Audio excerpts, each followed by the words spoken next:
Planong i-develop na rin para mapagkunan ng tubig sa Metro Manila ang Cannon River sa Quezon. Posible raw kasing hindi pa rin sumapat ang tubig sa gagawing Kaliwa Dam dahil sa paglobo ng populasyon. Samantala, nagsorry naman ang Ayala Brothers na chairman at vice chairman ng Manila Water dahil sa perwisyo ng water interruption.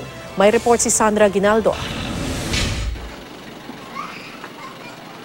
Nasa mataas na bahagi ng Mandaluyong City ang Barangay Addition Hills, kaya hanggang ngayon walang tulo ng tubig sa gripo ng mga bahay roon. Nagigib kami, daling araw pa lang eh.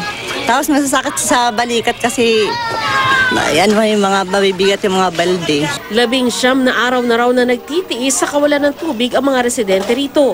Naglatag ng tubo sa lugar na ito ang Manila Water kamakailan. Nilagyan ng 6 na gripo na pinipilahan ng mga tao simula alas 3 ng madaling araw. Kanina, alas 11 ng umaga, huminto ang tubig. Nabalitaan na ng mga residente ang sinabi ng Manila Water na hindi na pagbabayarin ng konsumo ang mga nawalan ng tubig ng 24 oras sa loob ng 7 araw. Nagsasagawa pa ng verification ang Manila Water kung kasama nga ang Addition Hills dito. Ikinatuwa ito ng mga nakausap namin pero hindi na rin daw sila naghahangad ng kabayaran para sa abala at gastos na idinulot nito sa kanila. Malaking kaluwagan na rumpi sa amin. Basta ang sa amin lang, tubig talaga. Mawala na kami ng kuryente, wag lang tubig. Humihingi naman ng paumanhin ang mga may-ari ng Manila Water na magkapatid na Zubel de Ayala sa mga naperwisyo ng Manila Water. Inaako raw nila ang responsibilidad sa pagkukulang ng Manila Water kaugnay sa supply ng tubig. Asahan daw na ginagawa nila ang lahat ng paraan para maibalik ang magandang serbisyo sa mga consumer. Habang patuloy ang kakapusan ng tubig sa East Zone, binabantayan naman ang antas ng tubig sa Angat Dam na ngayon nasa 195.5 meters above sea level.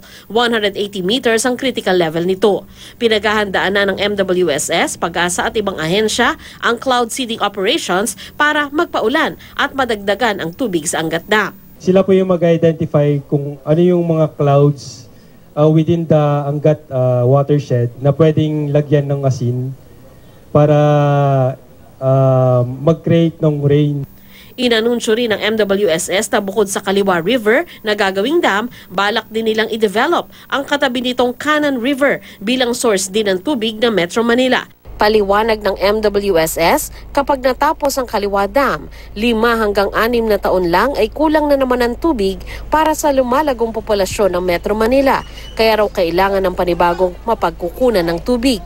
Mas kaunti umano ang komunidad sa Quezon Province na maapektuhan nito kumpara sa planong Laiban Dam na hindi na raw itutuloy ng administrasyon. Ang plan po namin is magkukonstruct din po ng either weir or dam. I-check pa po namin yung viability ng project to then i-connect siya doon sa existing conveyance system ng Kaliwa Dam.